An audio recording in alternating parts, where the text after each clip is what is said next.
Ils ont passé la nuit ici à la Belle Étoile. Après le passage de la gendarmerie qui a saccagé cette partie du camp des réfugiés rwandais et ougandais à Brazzaville.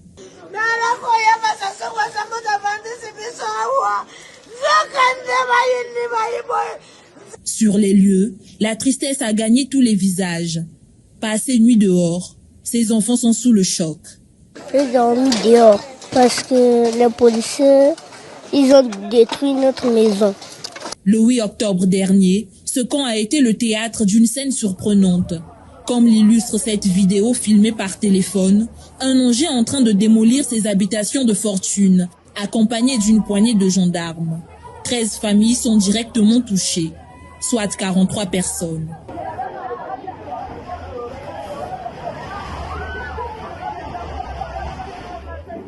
Des scènes de violence ont émaillé cette action. Et cette femme, la cinquantaine, est l'une des victimes.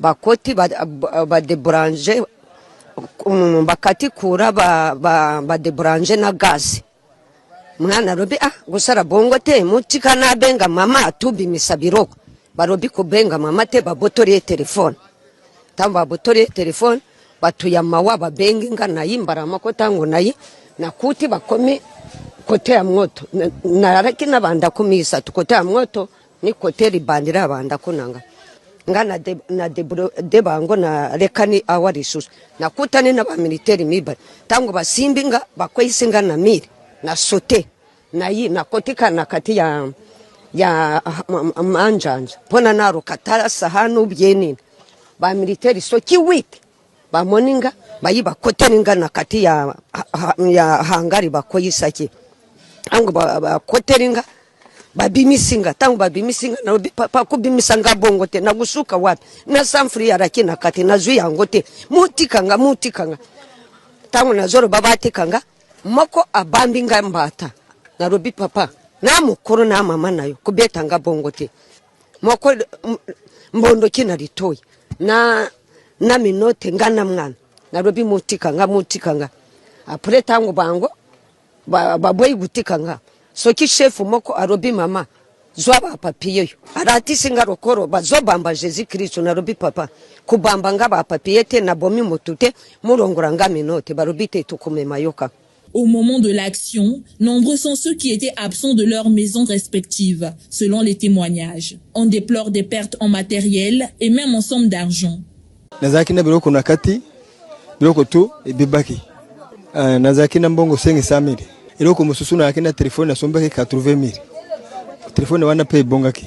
À l'origine de cette démolition et expulsion forcée, l'achat de cette partie de terrain par un particulier. L'affaire a été tranchée par le tribunal d'Igné qui finalement a délivré une ordonnance de maintien sur les lieux au Rwandais. J'ai été surpris parce que je n'ai pas été informé. Seulement on m'a informé quand l'action avait déjà commencé. Bon, il s'agit de la gendarmerie qui est passée hier avec les engins et qui avait commencé à détruire ces cases de réfugiés. Alors, ce que je savais que il y a ici, ils avaient posé la plainte au tribunal d'Igné contre les gens qui habitent dans ces deux parcelles. Bon, c'est un certain qui travaille au ministère des Finances à Brazzaville. Bon, maintenant, il avait posé la plainte au 45, Igné, et puis Igné avait dit que le monsieur a gagné le procès.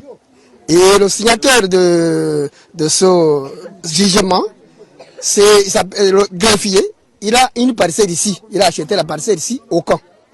Donc, pour tout le monde qui a besoin de la plainte, donc nécessairement, ils doivent gagner. Ce qui étonne, c'est que ce site affecté aux réfugiés depuis 1997 est un domaine de l'État. Même le drapeau tricolore et une plaque ont été placés par la mairie de Kintélé, interdisant l'occupation et l'abattage des arbres. Madame le maire avait envoyé un drapeau et deux pancartes. Sur les deux pancartes, c'est écrit « Interdiction d'occuper les parcelles et d'abattre les arbres ». Et il a monté aussi le drapeau. Bon, c'est ce qui nous étonne. Et ces gens-là, bon, est-ce qu'il y a des relations entre les terriens, les acheteurs de parcelles et l'État? qui nous a assuré que nous sommes ici, qui nous a placés ici depuis 97 jusqu'à aujourd'hui, bientôt 28 ans. Désormais sans abri, ces familles ne savent plus à quel sens se vouer. Depuis 28 ans, les Rwandais vivent ici, dans ce site affecté par l'État congolais. Ils étaient un peu plus de 8400 sujets rwandais sur le sol congolais en 2020. Mais depuis fin décembre 2018, leur statut de réfugié avait pris fin. Une situation de son statut qui les expose à de nombreuses tracasseries, telles que la spoliation de ce site par des individus qui défient l'autorité de l'État.